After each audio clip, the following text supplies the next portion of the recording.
Epithelial tissue की जो भी सेल्स हैं वो बहुत ही कॉम्पैक्टली अरेंज्ड हैं। टिश्यू आप जानते हो ग्रुप ऑफ सेल्स है। तो एपिथेलियल टिश्यू एनिमल टिश्यू में पहला टिश्यू हम पढ़ रहे हैं, ये कवरिंग बनाता है। ज्यादातर ये इंटरनल और एक्सटर्नल ऑर्गन्स की कवरिंग बनाता है। यहाँ पे सेल्स बहुत ही कॉम्पैक्टली अरेंज्ड हैं, इस तरह से इनके बीच में कोई भी स्पेस नहीं है। Cells are very compactly arranged. पहली बात, जो भी तरह की एपिथेलियल टिश्यू है, हर टिश्यू के बेस में एक मेम्ब्रेन है। बेस पे जो मेम्ब्रेन है वो है बेसमेंट मेम्ब्रेन। कौन सी मेम्ब्रेन है? Basement membrane. Very good. Epithelial tissue हर जगह कवरिंग बनाता है, प्रोटेक्टिव कवरिंग। हर ऑर्गन की आउटर और इनर कवरिंग होता है। अब हम देखते हैं कितने टाइप्स के हमारे पास एपिथेलियल टिश्यू हैं। तो एपिथेलियल टिश्यू हमारे पास क्या क्या है? शेप के बेसिस पे। शेप क्या क्या हो सकता है? शेप हो सकता है कि बिल्कुल थिन फ्लैट सेल्स हो। थिन फ्लैट सेल है तो उसका नाम हम देंगे स्क्वैमस। क्या पढ़ रहे हैं एपिथेलियल टिश्यू? तो ऑब्वियसली एपिथेलियल टिश्यू। अगर सिंगल लेयर है तो बोलेंगे simple. Simple squamous epithelial tissue. पर अगर इसी टिश्यू की बहुत सारी लेयर्स हैं, बहुत सारी लेयर्स में है ये, तब ये क्या है? स्ट्रैटिफाइड। ये है स्ट्रैटिफाइड स्क्वैमस एपिथेलियल टिश्यू। हमारे घरों में दीवारें जो बनी होती हैं बिल्कुल पतली पतली सी होती हैं, कोई भी चोर अच्छे से तोड़ के आ जाए, कि मोटी मोटी मल्टी लेयर्ड बनी होती है, खूब सारी ईंटें लगी होती हैं स्ट्रैटिफाइड की तरीके से। इसका मतलब है स्ट्रैटिफाइड का क्या काम होगा? प्रोटेक्शन। इसका क्या काम है? प्रोटेक्शन। पतली सी चीज की जरूरत कहाँ पड़ती है? पतली सी चीज हमें फिल्ट्रेशन के लिए। आपको पनीर बनाना है, पनीर बनाते हो दूध को फाड़ के, फिर एक पतले से मसलिन क्लॉथ में उसको रख के छान देते हो। पतला सा मसलिन क्लॉथ लेते हो कि बड़ी मोटी सी दीवार जैसा मोटा सा कुछ लेते हो? पतला सा।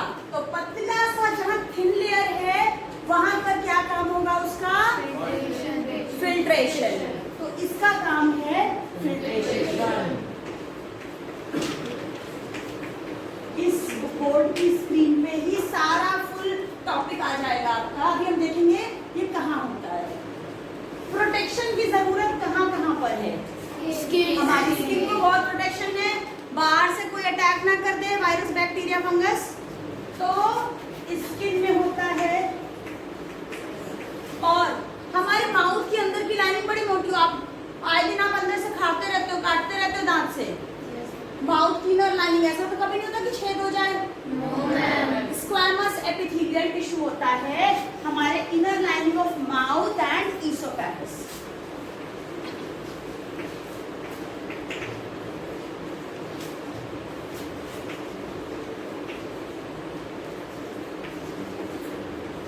Inner lining of mouth and oesophagus.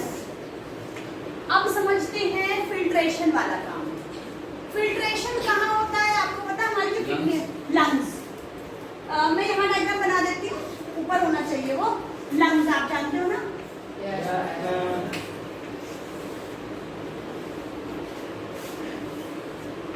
ये जो हमारे लंग्स होते हैं, लंग्स के अंदर बारीक बारीक से बलून लाइक स्ट्रक्चर होते हैं।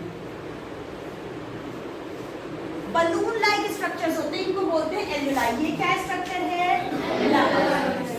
लंग्स के अंदर ये क्या स्ट्रक्चर है? एल्वियोलाई। एल्वियोलाई की स्ट्रक्चर अगर मैं डिटेल में बनाऊं तो एल्वियोलाई की स्ट्रक्चर इस तरह से होगी। एल्वियोलाई का स्ट्रक्चर इस तरह से होगा, ये थिन स्क्वैमस एपिथेलियल टिश्यू का बना हुआ है, पतली पतली लेयर्स हैं।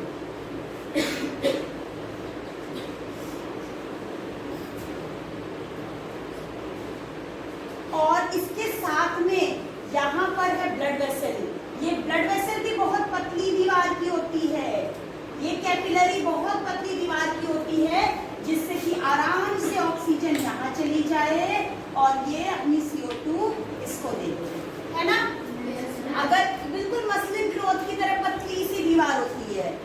अभी पनीर छानेंगे तो सारा आराम से पानी लिक्विड निकल जाएगा। सिमिलरली जहां भी फिल्ट्रेशन की जरूरत है वहां पर होगी सिंपल स्क्वैमस एपिथेलियल टिश्यू। क्या लिखते हैं हम, इसका एग्जांपल है एल्वियोलाई, एल्वियोलाई ऑफ लंग्स और ब्लड वेसल्स। ये है लाइनिंग ऑफ ब्लड वेसल्स। ठीक, शेप की बात कर रहे थे तो फ्लैट सेल्स हैं, थिन फ्लैट सेल्स हैं तो स्क्वैमस है। पर अगर क्यूब के जैसी सेल्स हैं, अगर क्यूब के जैसी सेल्स हैं तो it is cuboidal, cuboidal epithelial tissue. Cube आप रखते हो तो बड़े आराम से रख जाता है, स्ट्रॉन्ग मैकेनिकल सपोर्ट देता है। ये कहाँ, इसका क्या काम है, प्रोवाइड मैकेनिकल सपोर्ट।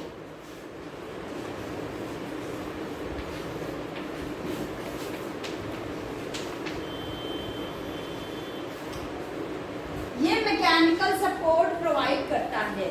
तो मैकेनिकल सपोर्ट कहाँ पर जरूरत होती है, kidney, kidney tubules, kidney tubules और डक्ट ऑफ सलाइवरी ग्लैंड। याद रख लेना, duct of salivary gland.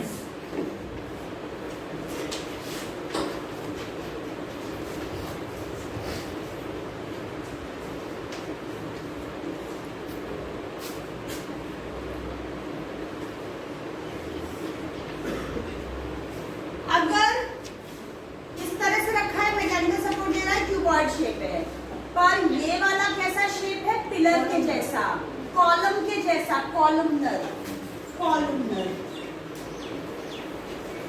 Columnar epithelial tissue. ये कैसा है, लंबा लंबा पिलर के जैसा। इस पिलर लाइक,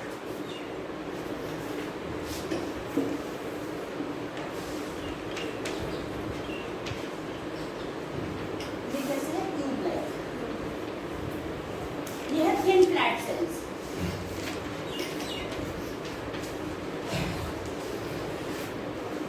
ये जो पिलर के जैसा है, इसका क्या काम है, सिक्रीशन या एब्जॉर्प्शन। कुछ चीजें सिक्रीट करता है या एब्जॉर्ब करता है।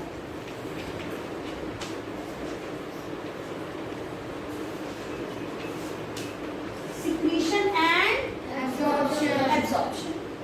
कहाँ पर आपने पढ़ा होगा, जब आपका खाना डाइजेस्ट होता है तो पूरा कंप्लीटली डाइजेस्टेड फूड एब्जॉर्ब करती है हमारी स्मॉल इंटेस्टाइन की वॉल। तो स्मॉल इंटेस्टाइन आपकी जो भी बनी है, ये आपकी लार्ज इंटेस्टाइन है।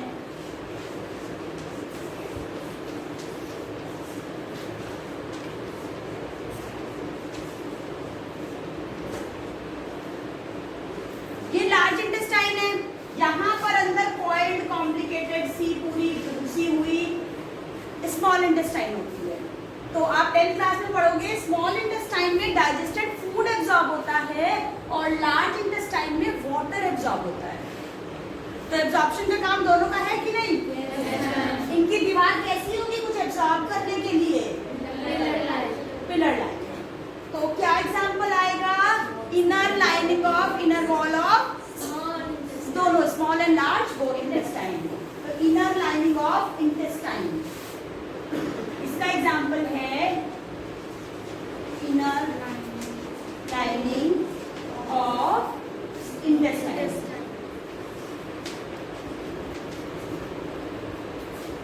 लास्ट, यही कॉलम के जैसी सेल्स के ऊपर अगर सीलिया प्रेजेंट है, सीलिया कहाँ होते हैं? पैरामीशियम में, याद है? तो जैसे पैरामीशियम में सीलिया होते हैं, वैसे सीलिया अगर इस पिलर लाइक सेल में होते हैं तो उसे कहते हैं सीलिएटेड, सीलिएटेड एपिथेलियल टिश्यू। ये कैसी है तो ऐसी ही पिलर के जैसी, पर इसके पिलर में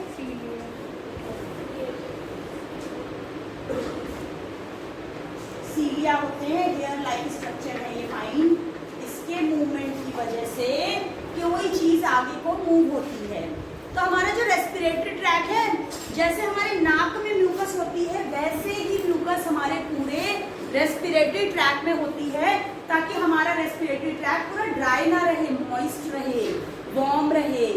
तो म्यूकस का मूवमेंट हो पाता है हमारे रेस्पिरेटरी ट्रैक में because of this ciliated epithelial tissue. और फीमेल रिप्रोडक्टिव ट्रैक में आपने मैं किधर बना हुआ है,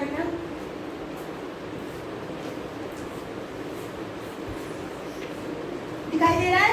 Yes, ma'am. Female reproductive tract में ये अगर ओवरी है, ओवरी से ओवम रिलीज होता है और ये ओवम का मूवमेंट इस फैलोपियन ट्यूब में होता है। ओवम में तो कोई मूवमेंट के लिए कुछ है नहीं, स्पर्म में टेल है पर ओवम में टेल नहीं है, कोई भी ऐसा और चीज नहीं है जिसकी वजह से मूवमेंट हो सके। तो ओवम का मूवमेंट कैसे होता है?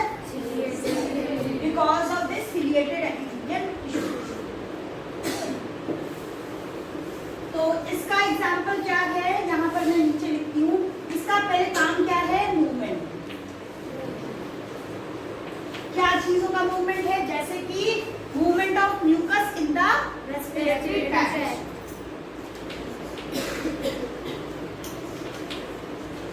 म्यूकस इन रेस्पिरेटरी ट्रैक्ट लिख लो आप पूरा।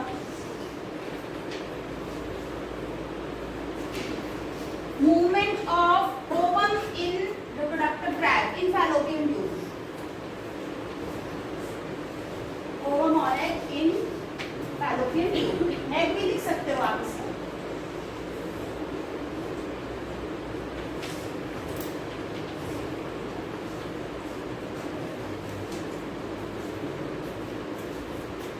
ये है हमारा पूरा एपिथेलियल टिश्यू। फटाफट से एक बार क्विकली रिवाइज कर लेते हैं।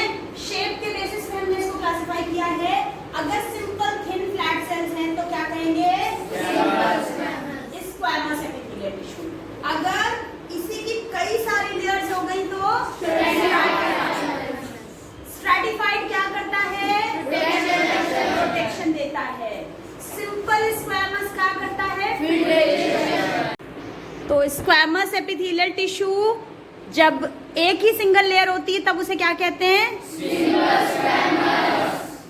Simple squamous. जब बहुत सारी लेयर्स हैं तब क्या कहेंगे? सिंपल स्क्वैमस कहाँ पर होती है?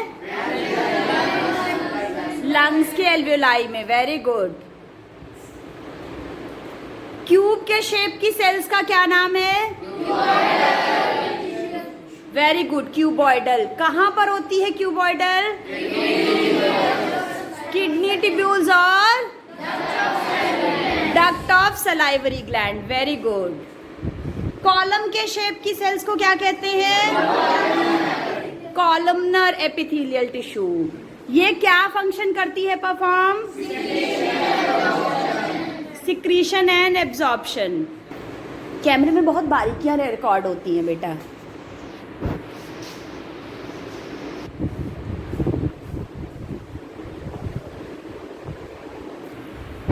तो जहां पर थिन फ्लैट सेल्स होती हैं वो कौन सी जगह है? Blood vessels and alveoli of lungs. उन सेल्स को क्या कहते हैं? Simple squamous. अगर स्क्वैमस सेल्स की कई लेयर हैं तो क्या कहते हैं? Stratified squamous. Very good. Stratified squamous क्या काम करती है? कहाँ पर होती है? Very good. स्किन और lining of mouth, inner lining of mouth. अब क्यूब के शेप की सेल्स का क्या नाम है? क्यूबॉइडल। क्या काम करती है? Mechanical support. और कहाँ पर जरूरत पड़ती है मैकेनिकल सपोर्ट की? Kidney tubules and ducts of salivary gland. Very good. लंबी पिलर के शेप की या कॉलम के शेप की सेल्स को क्या कहते हैं? कॉलमनर। कॉलमनर कहाँ पर होती हैं?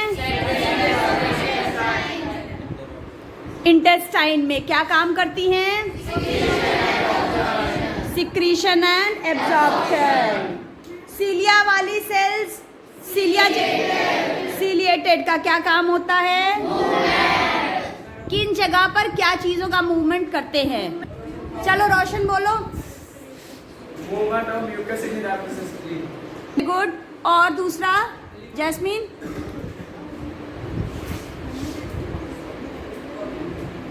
चलो Parveen. movement of ovum and egg in the fallopian tube. फिर से ठीक से पूरा सेंटेंस बोलो। Movement of ovum and egg in fallopian tube. Very good. सारा हो गया? Yes ma'am. अच्छे से लर्न हो गया? यस।